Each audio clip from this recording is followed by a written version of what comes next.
The Florida Podcast Network, the voice of Florida.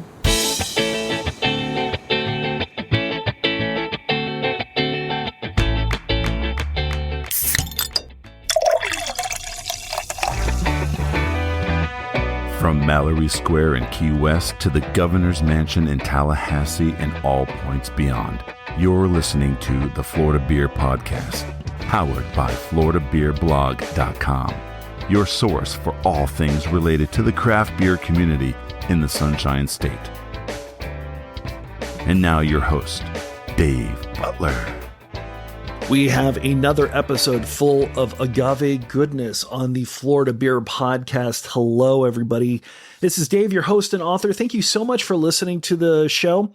We have a couple more episodes, we have a couple more interviews for you that I was able to find at the recent Mezcal Lauderdale event in Dania Beach a couple months ago. Hopefully you're enjoying learning all of these things as much as I did, because I did. It was a blast. So I kind of wanted to share that knowledge with all of you. Before we get started, don't forget, make sure to follow us on social media. It's easy to do. We are at Florida Beer Blog on Instagram and Twitter, FL Beer Blog on Facebook. We are available online at FloridaPodcastNetwork.com, which is our main podcast hub. If you want us to look for us specifically, we're at FloridaBeerPodcast.com or FloridaBeerBlog.com, which I also recommend that you read as well. Florida Podcast Network is also available on Instagram. All you have to do is search for them, FL Podcast Net, all one word, all lowercase, obviously. So if you haven't done so, make sure to follow everybody. Not only will you get the latest episodes from us, the Florida Beer Podcast, but you'll also get additional information from all of our sister podcasts as well. Also, what you should be doing right now, if hopefully you have, is make sure to like us and subscribe to us on the podcasting app of your choice. Whatever that is, make sure to follow. We do release episodes on Wednesdays, and that is the best way for you to find out when a new episode drops. We've got a couple great episodes coming up, obviously. We've got a great episode today. So let's just go ahead and jump right into it. If you remember last week, we started our exploration with Mezcal. And what Mezcal is an agave-based spirit. Obviously, it's not the most famous one. That one's tequila. There are some differences between tequila and Mezcal. And today we're actually going to start by making things even more confusing. Well, not confusing. Mezcal has another subset called Bacanora. Bacanora is more tightly controlled when it comes to region of Mexico, where the agaves are from and where the liquor is produced. You're looking more in the Sonoran region. And the first people that I wanted to speak to are the people behind importing Vinateros Bacanora. This is Gigglewater Imports. Tell me that's not the greatest name for a company ever. They are based in Jacksonville, and we are going to be speaking with co-owner Chris Allison. He was the person that was there pouring the couple of Vinateros Bacanoras that I was able to sample, both of which were absolutely fantastic, by the way. And we're going to be chatting with him about the difference between Bacanora and Mezcal. We're going to learn a little bit more about how to really sample and what to taste in a Bacanora. And I actually wanted to talk to him a little bit about running an import business here in the state of Florida, because I thought that was particularly interesting, and we do have quite a few of them here.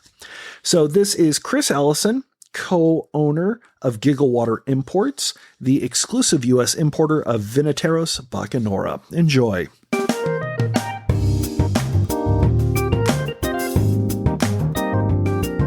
What I find interesting, and I know this is a little silly, is going to a Mezcal festival. The first thing that I did try wasn't Mezcal, but it was Bacanora, specifically the Vinateros Bacanora that you were at the event to sample. So at a very high level, what's the difference between Bacanora and Mezcal? So Bacanora technically is a subform of Mezcal. So it still falls in that category, and it still is in the family of agave spirits. But the couple main differences are, one, Bacanora has to be made in Sonora, Mexico, which is the northwest desert-like state just south of Arizona. Mezcal can be made in multiple states, with most of it being made in Oaxaca and other states around that region. The other difference is the agave plant that is used for Bacanora. With mezcal, you can use a variety of different agave species also. With Bacanora, it has to be 100% Angstifolia, which is a local agave that grows wild in the mountains in that region, all the way down to South America, but it grows best in that area in the higher, drier elevation of that spot. The other main difference between Bacanora and all the other agave spirits is that Bacanora, and nobody knows exactly why for sure, but it was kept under federal prohibition in Mexico until 1992. So yeah, that seems to be kind of an interesting thing that Bacanora distillers mentioned quite a bit about, and there's no way to really know what happened with that. Well, everybody just assumes that, other producers, tequila producers and things like that were paying that part of the government to keep those producers under wraps. And then a lot of it also had to do with the person who ran the state of Sonora at that time was very religious. So they thought it might have had to do with that also. But everybody in that region, was drinking Bacanora for 300 years, but they couldn't export it out of Sonora. So that's why it was such a secret. And that's why even now it's one of the 5 recognized agave spirits, but it's the bootleg, the outlaw one, the most unknown one that's finally starting to get its place. I was going to say, if it's finally starting to really grow in knowledge and popularity, what do you think changed the public's perception, both in the U.S. and Mexico, to start kind of rebuilding Bacanora? Well, I think that it would have been popular if they could have, highlighted that a while ago. But in 2000 is when it's actually got its nomination of origin. So I think that it's just the fact that it took a long time. And now that people are finally starting to be able to talk to those producers and export that into the US and other markets, that's why people now are finally starting to learn about it and their awareness is increasing. But I think that would have happened anyway. I think that like I said, the prohibition is solely what kept that from happening sooner. But I think another thing that's attractive is now that mezcal has grown so much along with tequila, once people start to try a lot of those varieties, there's always something new that they're going to want to try. And this is that thing that they can branch off to now. And when you shop Bacanora out, when you sample it to the general public, do you get a lot of people that are uninterested in trying it because they generally don't like tequila and they just assume that the two are basically different labels for the same product? Yeah, I mean, there's definitely, when you're doing tastings at liquor shops and things like that, when you're dealing with just a lot of consumers that don't necessarily know a lot about spirits but like to drink things, yes, it's tough because people will lump it into a category or assume it's going to taste like something else. And then there's a lot of people that really like tequila that don't want to try it because they don't like mezcal or they don't think they do. But the nice thing about Bacanora, it's a very bridging the gap kind of spirit. It has a lot of similarities to the smoky or heavy smoked mezcals, and it has a lot of similarities to the sweetness of a lot of the tequilas. So people that don't necessarily want to jump heavy into mezcal, but they want to try something else, tend to really like Bacanora because it's smooth and it's kind of in the middle with the smokiness and the flavor profile. But the people who don't like agave spirits, period, that's when I tend to try to steer them more toward our aged expression because there's a lot of whiskey characteristics in that and it really appeals to people. Awesome. And I definitely want to talk about those expressions, but I kind of want to step back just a little bit and talk about the particular brand that you are distributing here in the United States, and that's Vinateros. Who is Vinateros and why did you decide that this was the organization, these were the distillers that you were going to represent here in the U.S.? So my import company, I started it with a love of spirits to begin with. And I had run bar programs for a long time, and I really started to further my education on a lot of different spirits, but especially the mezcal market and the agave spirits. And I took some trips to Mexico and I tasted agave spirits I wasn't familiar with, which Bacanora was one of them. And I fell in love with the story and the history of it and the fact that it was something different in a emerging market where everything else is kind of taken off already.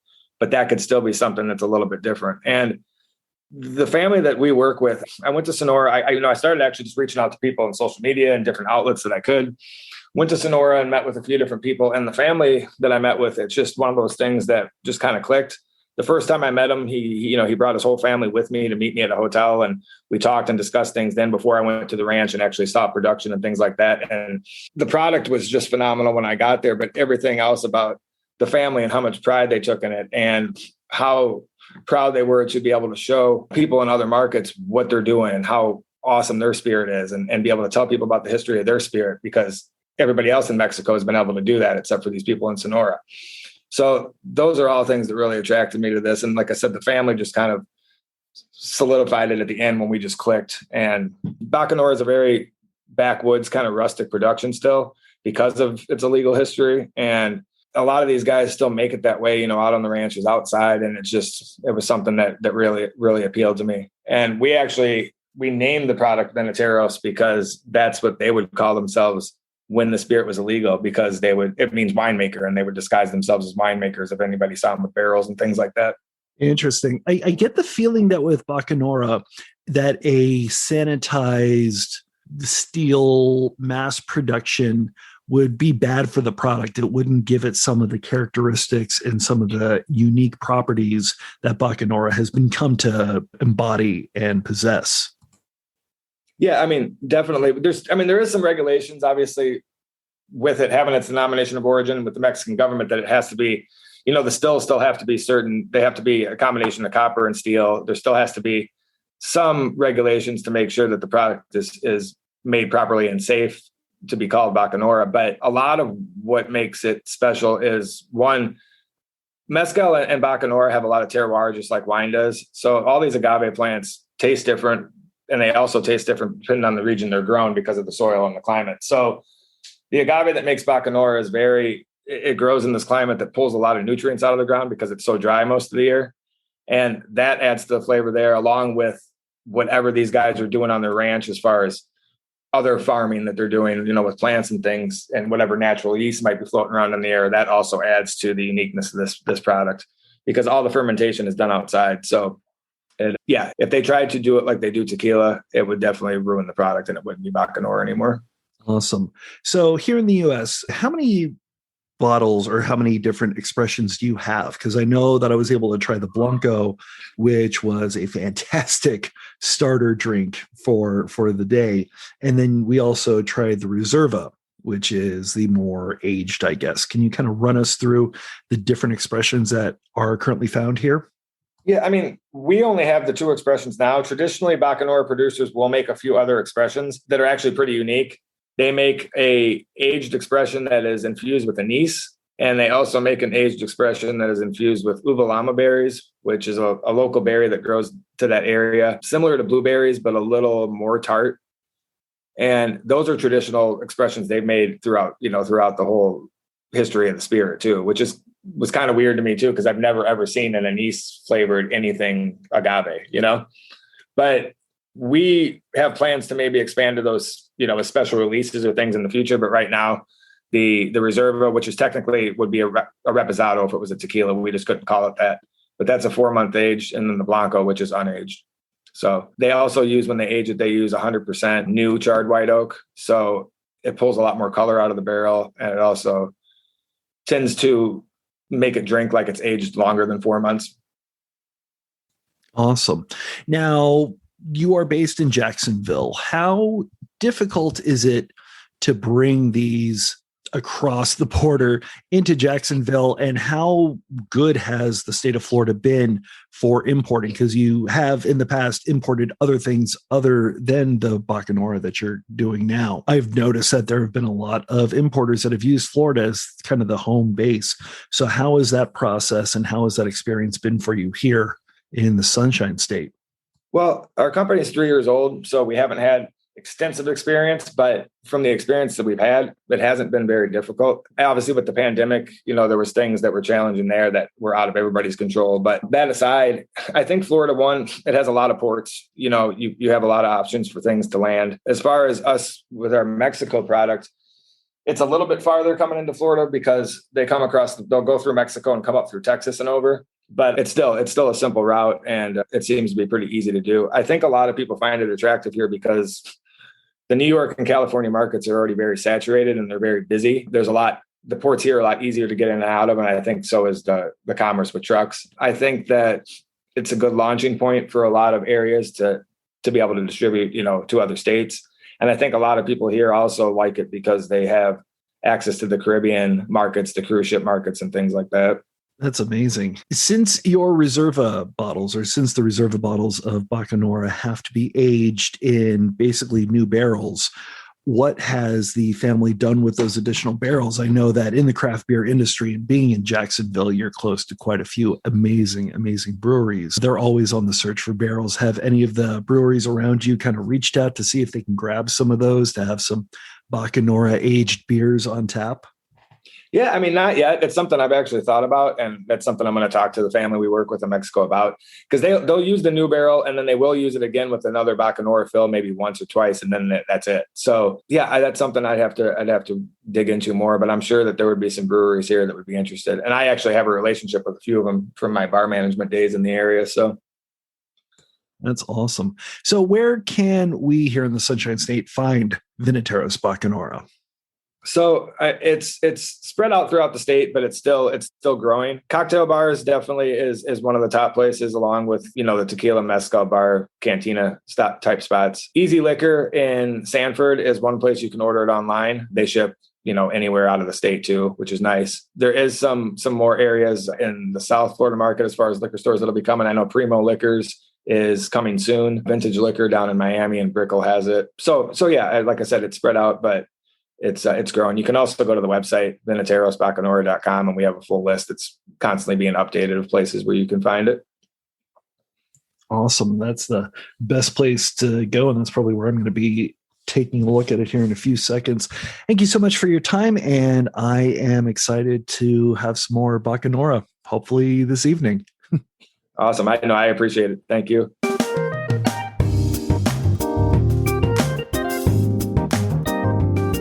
So we are going to be finishing up our Mezcal exploration by talking with Borderland Spirits, based out of Tucson, Arizona, and their owner, Michael Hurley.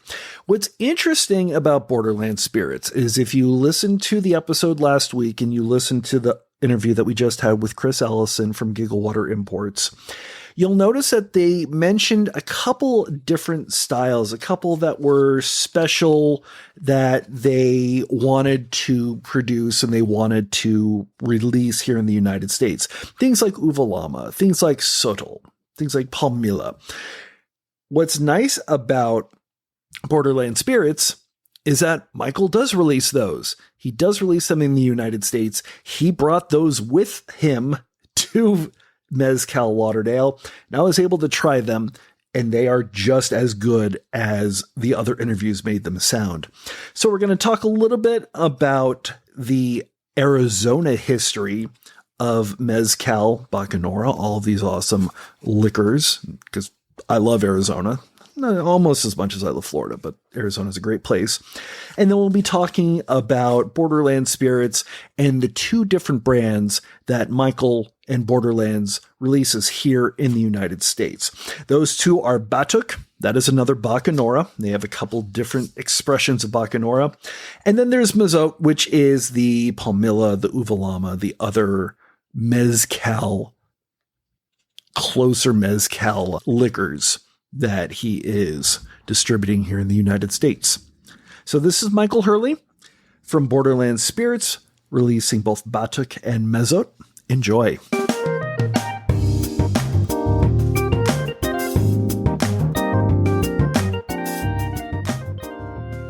As much as a lot of these spirits tout and talk about, and rightfully so, their Mexican heritage, you kind of blew my mind a little bit by saying that a lot of these spirits had been previously produced in your home state of Arizona. How long ago were they produced, and why, I guess, are they not being produced there anymore? Well, you have to realize that Arizona, where I live, southern Arizona, was part of Mexico until 1854, which was one of the last purchases from Mexico, the Gadsden Purchase. So Southern Arizona definitely has a cross-border Latino culture and character to it. So, and because of that, there was a big demand for, local spirits. So this one guy, which is still, the corner is still down there in downtown Tucson, produced a bottling, and I think he also distilled there, or distilled off-site. But they had a brand called Mezcal Bacanora from 1890 to 1915. 1915 is when Prohibition started with Bacanora, so we assume that's partly why they ended production. Also, if you talk to the ranchers in southern Arizona, they have all these fermentation and cooking pits all over their ranches. So it was something that was pretty much ubiquitous throughout Arizona. Well, now it's not produced mainly because it has a DO in Mexico. So it can only be produced in 35 counties in Sonora, Mexico, rural counties. Interesting. And obviously there's a number of distillers and a number of family-owned companies that are there. With your organization, it looks like you are distributing 2 of those here in the United States. But one of the things that I also got the feeling, not just from your presentation, but also from your website, that everybody can go to look at Borderland Spirits, just find them online, is a very strong importance and a very strong need to preserve the culture and the family and the history and the legacy of these spirits. Why did you decide on these 2 families, these 2 organizations to distribute here in the U.S.? First, let me get at the first part of your question is why did I even do that? I set out, that was part of my personal philosophy. I didn't want to be another gringo brand. I didn't think that there's enough of those right now. And as part of my background, I'm a scientist, I'm a water scientist, which means I've worked on just about anything, because water is watersheds and people and culture and governance. And I worked in Africa on cultural governance of both water and artisanal fisheries. So that was kind of promoting the culture, and the people are pretty important in my personal philosophy. So then I spent about 1.5 years just wandering around. When I came back from Africa, I thought, well, what can I do regionally that is about borders, because I worked a lot on cross-border governance and things like that, and that you can make money out of. And so I picked Bacanora. So I went through a lot of samples, and I was looking for 2 things. One, people that were traditional producers that were big enough to become their own company. So you have to actually be an exporter, an official exporter in Mexico. And the other thing, there's a big agave shortage due to climate and overharvest. So I needed somebody that had the resources, land and other resources, to do significant planting. And so I eventually ended up with 3 producers, and then I dropped one, and I came up with these 2 producers. And it's how we get along too. It's some pretty good relationships. Awesome. First one that I kind of want to talk to is Batuq, I do believe. 4th generation, family owned. And of the spirits that you brought with you, I guess those were the more traditional Bacanoras. Can you describe, I guess, just very briefly, the kinds of Bacanoras that they produce, and shockingly enough, the awards that they've been winning with those, because they have quite a reputation on their hands? Is that Mazot or Batuq you're talking about? That would be Batuq. Okay, Batuq, they only produce 2 Bacanoras right now. We're trying to get a specialty Bacanora going, but this is one of the problems with when you deal with family-owned businesses, is I'm not in control. So I don't know if they did it this year. But so he produces a Blanco, what's called a Reserva. The Reserva is hand-selected agaves. And they're also Capone Viejo, which is a tough one to, Capone means castration and Viejo means old.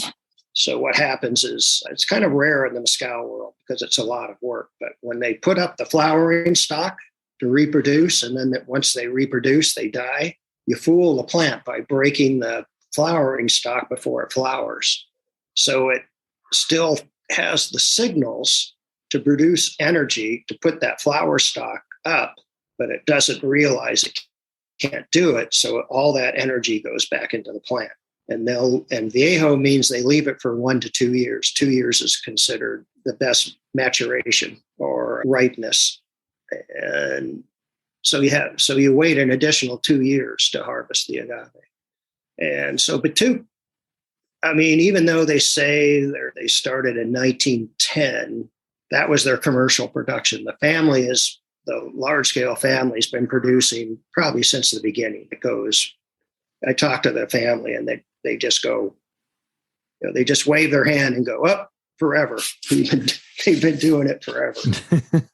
So Mazot is really the big award winner. Yeah, and they've got a couple of interesting ones, but I'll let you talk a little bit more about that family because that is woman-owned, correct? That's a woman-owned family. It wasn't my intention to pick a woman-owned family, although that's a hot item now. I was looking for the best family, and actually, they brought in at first they had 3 bacanoras, a blanco, and then 2 traditional flavorings, the uva llama and the anisado, which is what really intrigued me.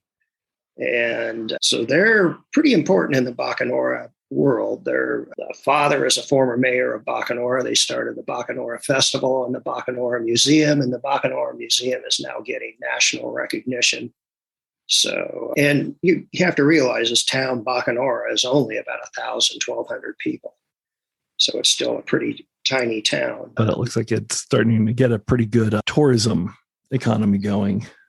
It's getting there. That's their next step. Is what I want to do is, well, anyway, they actually just won 2 best in class with the American Distillers Institute, which is pretty amazing. One for their Blanco and one for their Palmilla Sotol.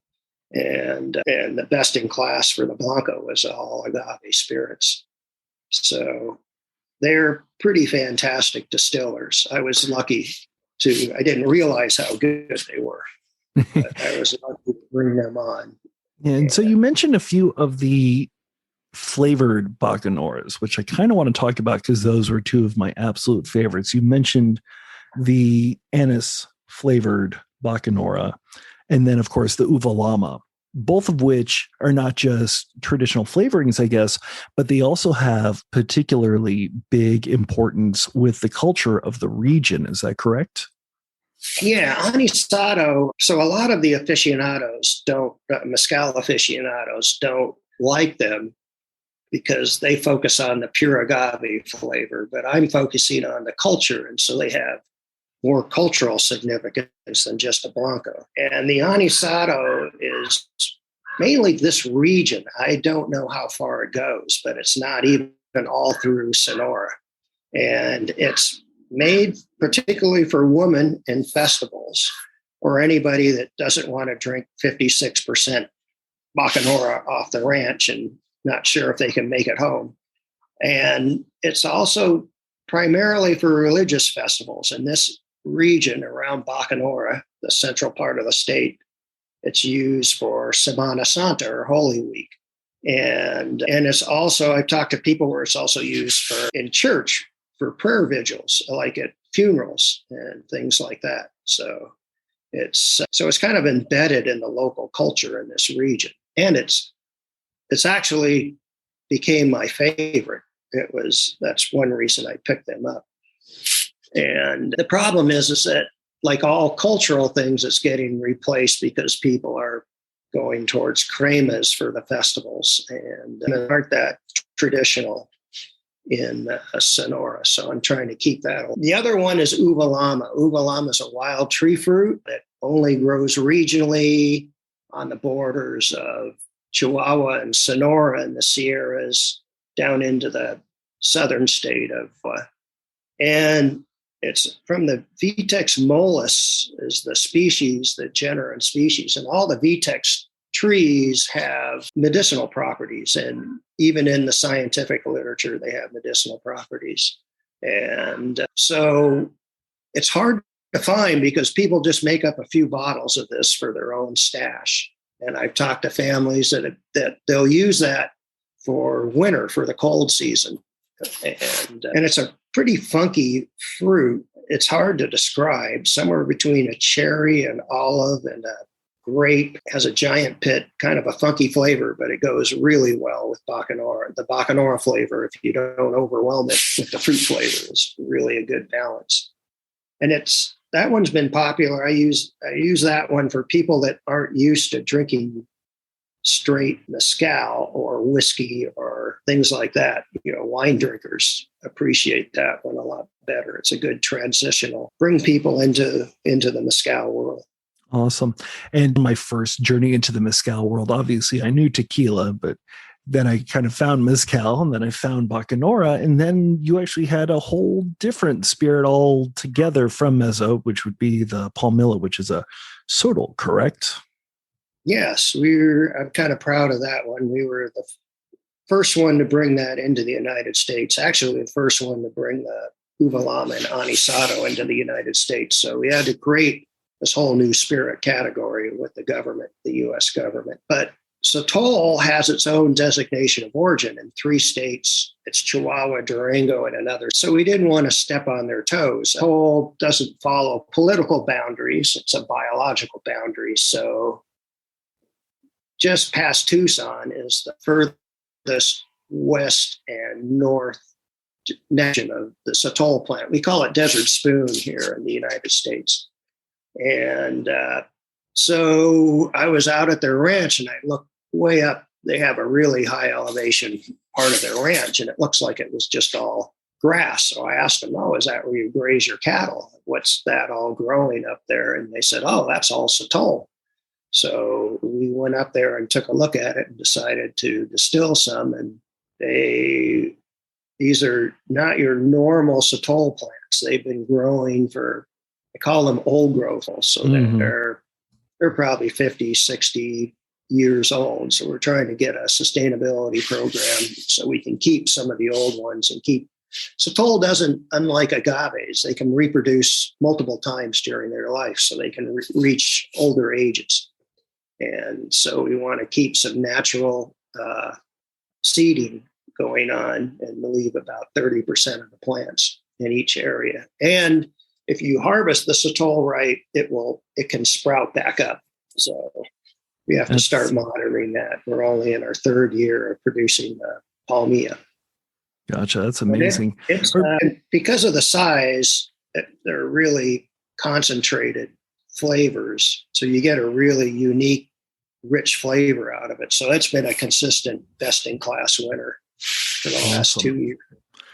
And if anybody's interested in both of these brands and Borderland Spirits in particular, where would you like them to go? That's a good question. I don't have any for Florida, I don't have any in any liquor stores yet. We're talking to Total Wine about getting into 2 or 3 of their best mezcal stores. And we're talking with Primo Liquors for the Fort Lauderdale area. And we'll see. And then there's another local liquor chain in Miami we're discussing with. So right now, you would have to probably buy it online at Old Town Liquors and Canel Wine. Both of those are out of California, but I think Florida allows shipping. Awesome. Thank you so much for your time, Mike. I do appreciate it. Okay, yeah. All right, there we go. It's another episode in the books, a particularly awesome episode listening to some great stories of our sunny neighbors to the south and some of the amazing alcohols that they make. Trust me, if I could, I would have brought all of these bottles home with me. I was not able to. That may not be a bad thing. So we will be able to try some of those. Hopefully you'll be able to try them as well. Next week, starts another two-part series, a city two-part series. We're going to be heading to Southwest Florida again, interviewing a couple of breweries, and we actually have a special guest host for those. As to who that is, you'll just have to wait and find out. The best way to do that is to like and subscribe to us on the podcasting app of your choice, so that way when our next episode releases, you'll be the first ones to hear about it. And if there is a rating system on your podcasting app, such as Apple Podcasts, please give us a 5-star review. I know you liked it. We earned the 5 stars. It really does help us out. It's the best way that you can to get that information out there and going. We also have all sorts of places that you can find us on social media. Remember, Florida Beer Blog on Instagram and Twitter, FL Beer Blog on Facebook, and make sure to follow us at floridabeerblog.com or floridabeerpodcast.com. Our intro announcer is Jeff Brozovich. Field producer is Steve Piccola. Trust me, he'll be back soon. The executive producer for the Florida Podcast Network in Grand High Poobah is Jemmy Lagonier. Thank you so much for listening. Remember, we're going to be back next week with part 1 of an awesome 2-part series in a particular city here in the state of Florida. Trust me, you're going to enjoy it. Thank you so much for listening. We'll see you next week and drink Florida craft.